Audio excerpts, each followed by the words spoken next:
there's a decade or so where the seductress really just gets put dissipates back in the closet. And you're like, is she there? I don't know. She used to be cute, but... Yeah. I used to have a freak flag, but now I don't remember how to fly it anymore. I need practice. So, the seductress, that's the physical, sensual, playful side of a woman. Okay, everybody's got it, but again, it might not be awake. So welcome to Bring Out the Best with Danielle Hage. This is our new podcast. I'm your host, Danielle Hage. Yes, I'm the daughter-in-law, Danielle. This is my mother-in-law, Danielle. One L. And one L. I have two L's. And she is a pastor, speaker, and founder of Dynamic Traits. She has 40 years experience in marriage and family relationships. She's been married for 42 years to Steve Hage, who travels the world preaching the gospel, and together they pastor a church in Laguna Niguel, California. So like I said, this is our first podcast today. Mm-hmm. We're so excited. So excited. And we are going to talk about the art of femininity, which include the 3 qualities of femininity. So yes. That's a lot. Let's jump right in. Let's jump right in. And I can't wait to learn right alongside everything you have to tell us today. Well, okay. So I feel like we've lost something in the last 20, 30, 40 years. Because, way back when women were at home, the men were out there in their masculine energy providing, and women were at home being their feminine selves, raising children, taking care of the home. And then women went to work, right? Probably in the 60s after World War II, more and more women started working outside of the house. Yeah. When you're outside of the house working in careers and businesses, you automatically step into your masculine energy. Mm-hmm. So we've kind of lost the femininity that men crave in women. Men find it irresistible. And let's be honest, the divorce rate these days in 2023 in the 2000s is way different, way up compared to the 1950s and 1960s, where I think we saw a statistic that said 2.5 divorces in 1,000 people, in 1,000 marriages. And now it's like 56% of married people get divorced. Right. That's awful. Nobody goes into marriage. Nobody says I do at the altar with thinking, this will last a couple of years.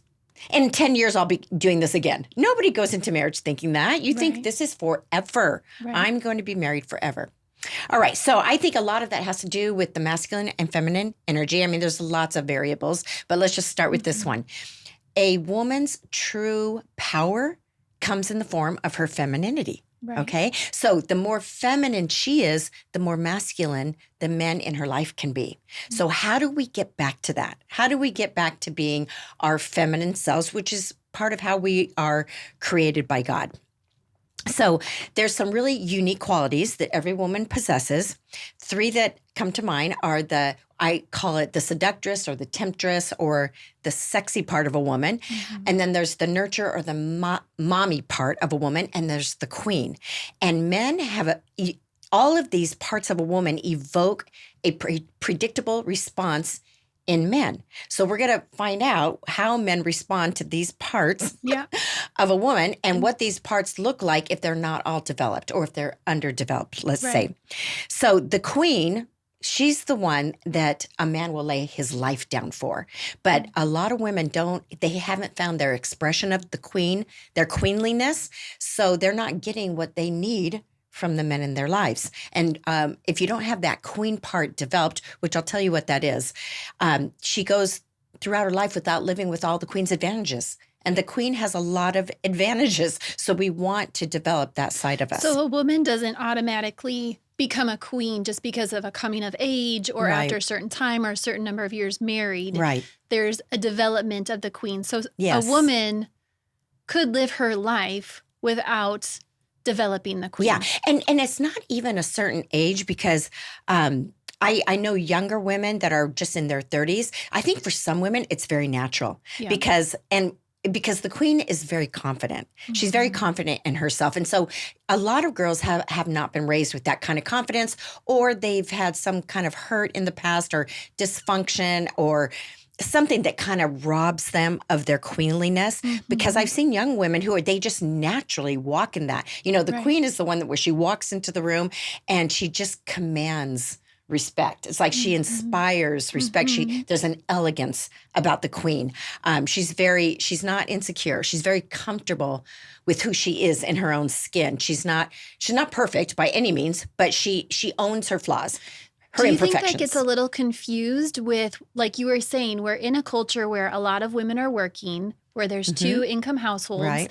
And so you do have women who are working and producing, and they're the bosses and they're the leaders. Right. But is there a difference between that boss and that leader who's producing at work and what you're talking about, the art of femininity and developing the queen? Right, What's the difference between the two? Well, I think when you're at work, you know, masculine energy is all about production, producing, the end result, getting things done. Feminine energy is about enhancing life, fixing up, making pretty, making something beautiful, you know, decorating something. So we both have both. Like every person, male and female, have a percentage of masculine energy and a percentage of femininity. Yeah. It's just you're born with whatever, or you've developed whatever, because depending on your environment. Like single women that have been single their whole lives and don't have a man in their life, they've developed their masculine energy because they had to. They have to fend for themselves. They've got to support themselves. Yeah. Women who maybe came right from the home and went right into marriage maybe never had to really develop that masculine muscle because they've been taken care of. They've always been taken care of. I have a friend who we would bike together, and she had been single for a lot of her life. And so we would meet in a parking lot with our bikes, and she could take her tire off her bike, put it in the car, put it together, and I'd be like, how do you do that? Because I never had to do that. My husband does that for me. And she would look at me like, oh my gosh, like, do you know how to do anything? I'm like, well, not that, because I had a man that I bike with that does all that. Yeah. And so we would laugh at how different we both were, because it was natural for her to have that masculine energy, although she was completely feminine to look at. Like you wouldn't think, you know, it's not like she's being a man or anything, but she just knew how to do those kinds of things. So if we go back to, so if you have that masculine energy developed, there's nothing wrong with that. I mean, competency, independence, self-sufficiency, that stuff's all awesome for a woman, but it's not what a man needs from you. So if you want to be in a romantic relationship, you have to learn how to turn back into a woman after you get home from work. Okay, so what does that look like?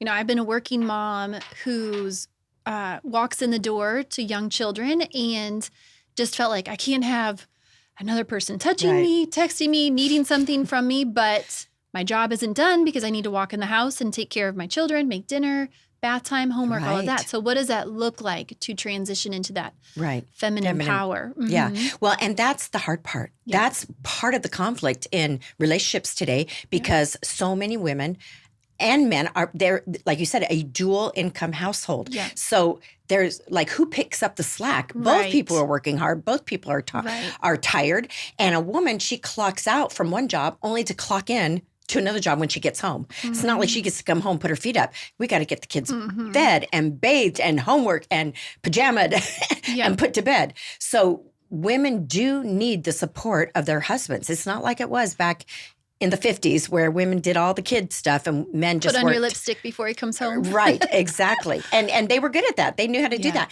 And really what women need to do is learn how to nurture their femininity, to get it back alive. Because a lot of our femininity, we let it go to sleep after we get married.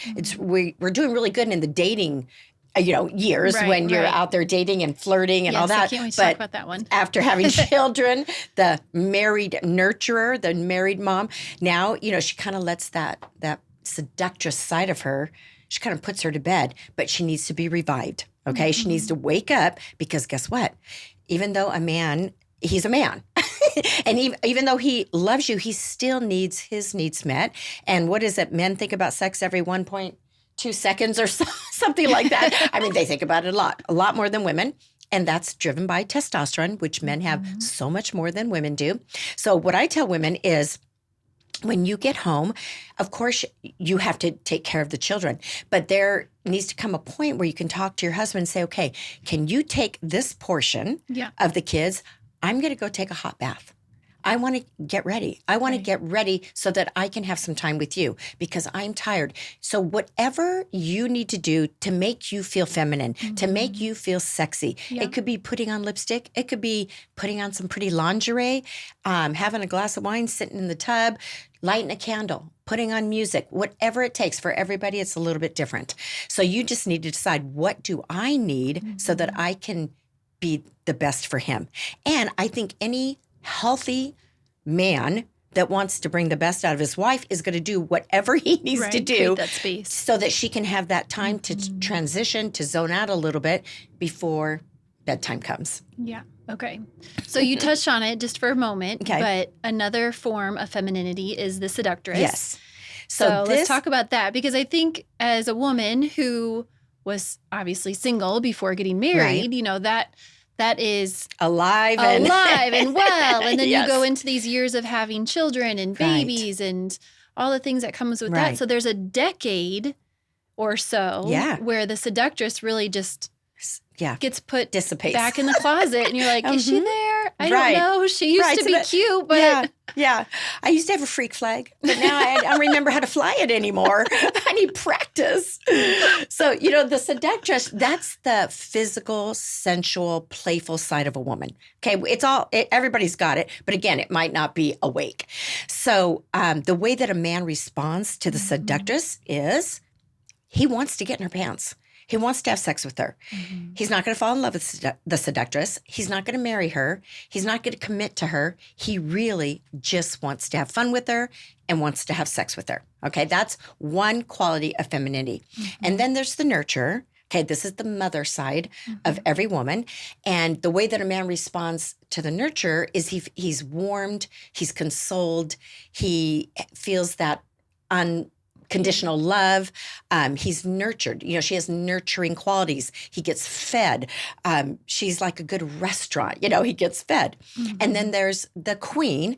The way that a man responds to the queen is he respects her. He wants to buy her presents. He wants to make her dreams come true. He will bend over backwards to do whatever he can do to make her happy and to see her vision or her dream in her life come true.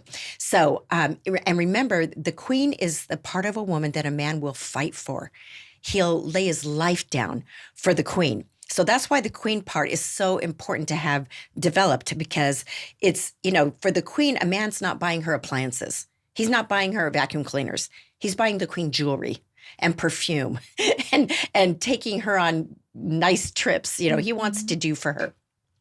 So if you are all seductress and you have no nurture developed, then he's going to adore you. The way that a man responds to that, he'll adore you, but he's not going to be renewed or refreshed by you because you can't meet his domestic needs. If there's no nurture, no mommy in there, he's not going to get those nurturing needs met. With no nurture. The seductress without the nurture. So she's just kind of a plaything. Exactly. Yeah. And if she's all seductress with no queen, well, she's going to feel used and taken advantage of because she has no boundaries. Right. You know, the queen has very... she knows how to implement boundaries. She has strong boundaries. But the seductress, she doesn't have a lot of boundaries because she's kind of just a toy, a plaything for a man. So, and all of us have all three, but you just, depending on which one you need to pull out, depending on the environment that you're in. Right. Okay, so if you have the nurturer, okay, this is the mommy, and there's no seductress developed, then she's going to be like a friend. A man will respond to her like a friend. She's a nurturer. She's kind. She shows unconditional love. She puts their interests before her own, but there's not going to be any sex or any play. So he'll be her friend, but he's not going to be interested in her physically.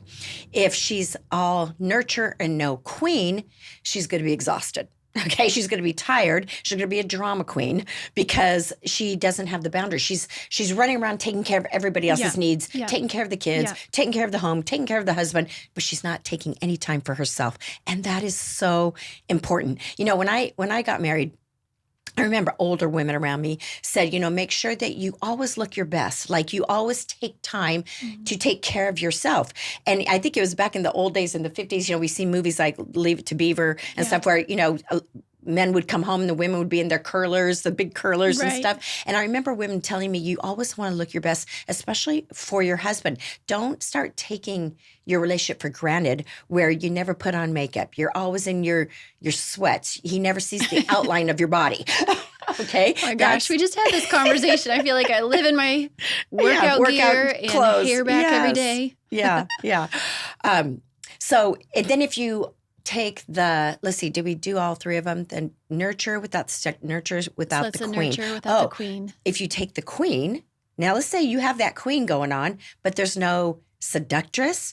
Well, no man is going to be really attracted to you sexually. He'll respect that you have vision and leadership, but there's no sex, no play, no fun, no bantering, no flirting, okay? Mm-hmm. If you are the queen and you have no nurture developed, then you're going to come across kind of cold, again, he'll respect you, but you're not going to be adored. You're not going to be... there's no warmth, there's no grace if there's no nurture, because she's the one that provides that. Yeah. So the queen with no nurture is kind of like off with your head. Like she's tough, she's strong, she's calculated. And that's not all that sexy. Okay. So again, all three are very important. Okay. What else? Where do you want to go from here? Well, I just want to, we go through seasons where one is more prominent than another. And, if you're coming into a season or coming out of a season where I'm just going to use the example of, again, having kids, being at home, being mom, maybe working, maybe not working.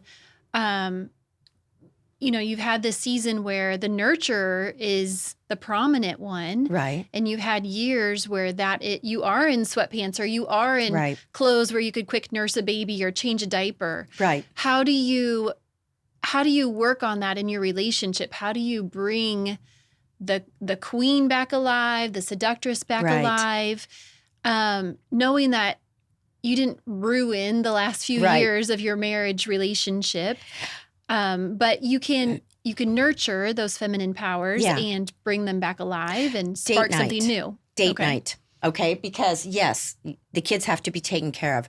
And you're not going to be running around in a mini skirt and heels when you're at home taking care of the children. Yeah. But I tell every young couple, and I think this is so important, and my husband and I always did this, even when our kids were young, you need to set aside, make a budget for date night, okay? Mm-hmm. Pay a babysitter, and you need to go out. It doesn't have to be an expensive date. It could be going for a walk in the park, a walk on the beach, going to the mall and shopping together, or going to Target together. Just doing something where you guys are in each other's faces, where there's no children around, no outside interferences, and you can look in each other's eyes. You can have a meal together and talk to each other. Don't talk about kids. Don't talk about work. Yeah. How are you? Yeah. What's going on with you? Is everything okay? Right. Where are you emotionally? What's your mental state? And how can I be a support to you? And you do this with each other. It's important to take that time together. You don't want, again, take your marriage for granted. The enemy hates marriage, and he is out to destroy marriage. And he's not doing a bad job with 56% divorce rate. Right. I think people these days, they're just throwing the towel in too quick. It's too easy to give up. And divorce is the one option that people just throw out there and go to if things aren't going right between you and your husband. But a lot of times, if you can get past those stages, the hard stages, because there's some hard stages in marriage, and if you can just wait it out and get past those hurdles, your love, that feeling, that passion gets reignited. And it comes back, and let's face it, love, passion, it comes and it goes. Yeah. When you fall in love and you're in that euphoric state of being, and you just are on top of the world, that lasts for, 3-6 months. If you're lucky, maybe a year, and then it comes and goes, right? The passion fades and it gets reignited, and then you have to do things to bring it alive, to bring the seductress, the sexy part of life, like I said, get pretty. So I think it's so funny. My husband and I, your son and I, just recently had a conversation about what counts as date night, because he's really good about, he's on his way home and it might be later in the afternoon, not too late into the evening. And our kids are now at an age where we can leave them home for a little while by themselves if we're in the neighborhood or close to the neighborhood. So he'll say, hey, why don't I pick you up and let's go grab a coffee? And it'll just be the two of us and we'll go grab a coffee, or we'll run to the grocery store together and talk about what we're going to make for dinner that night. And I got to a point where I said, I just need a date night. I need a night out. Right. I need to, have the kids taken care of, all these things you're talking about. And he was mind blown. Like, we have been dating. Like, so even just having the conversation of what counts, like he was thinking all these coffee dates alone time by counted shopping. as the time together, which I needed that awareness too. Like, oh my gosh, yes, I'm very appreciative. Yeah. I do like this time together. But I also had to identify for me a date night. What fills my tank is being able to have the time to get my hair done or do my hair, do my makeup, look cute, put on something nice. Where you these feel coffee cute. dates. Yes. Yeah. Sometimes my hair's back. Right. I don't have any makeup on.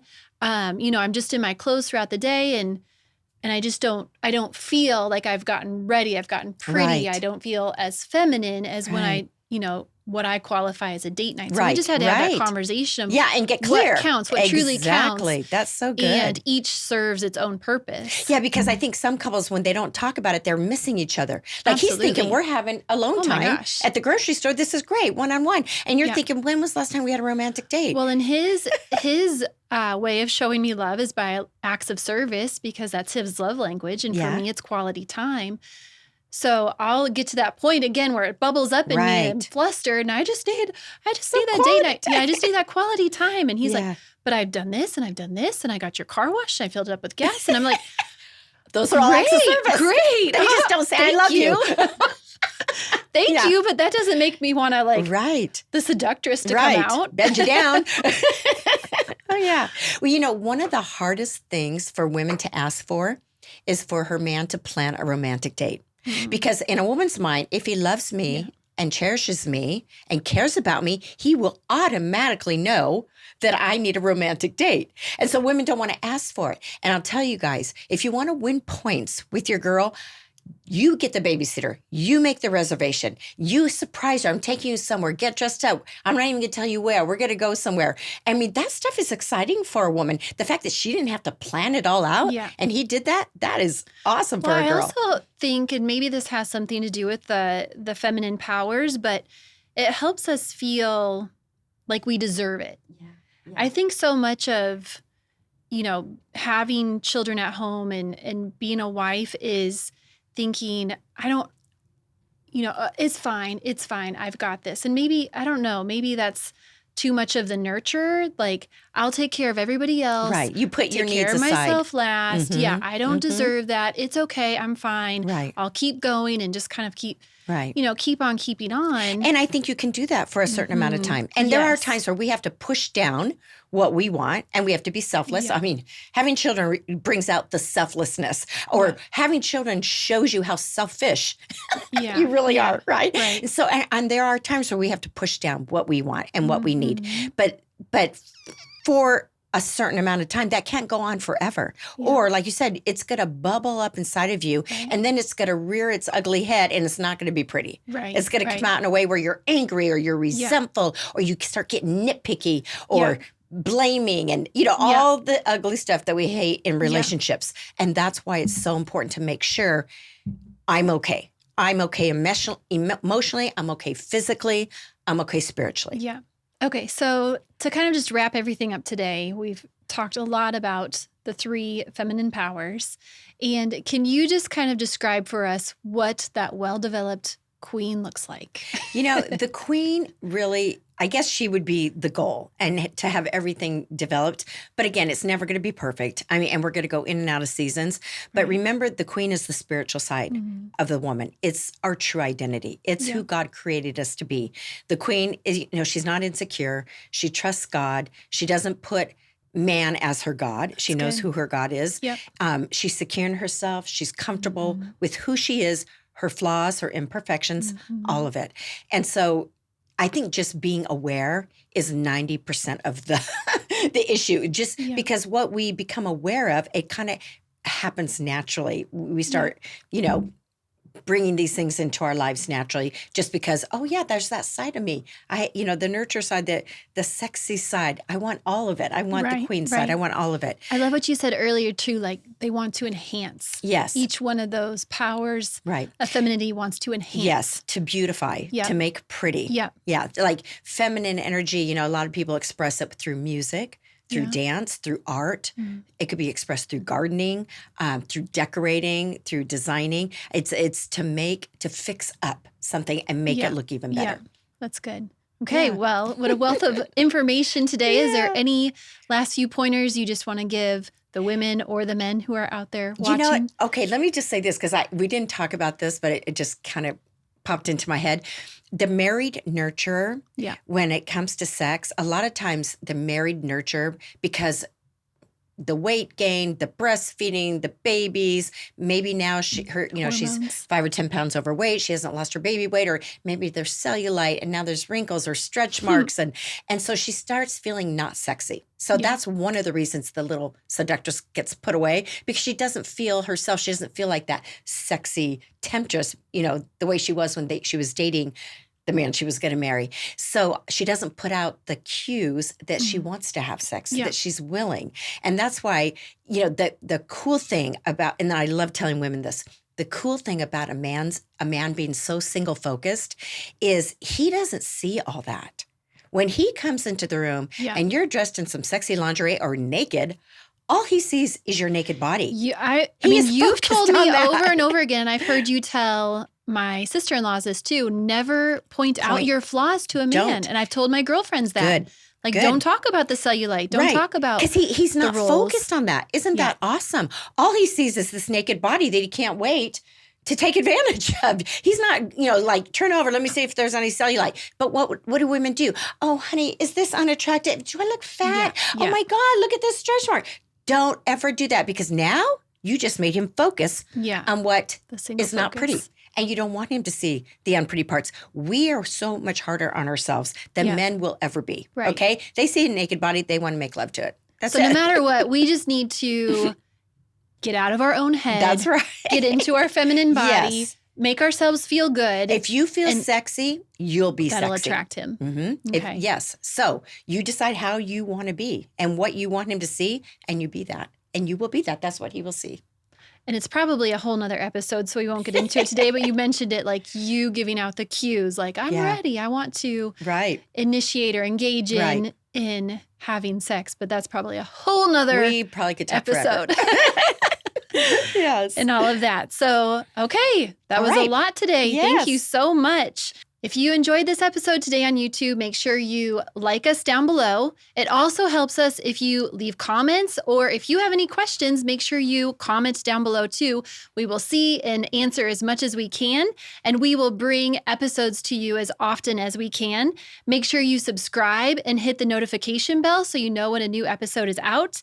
And make sure you check out Danielle on Instagram and Facebook at Danielle Hage. That's DANIELEHAGE.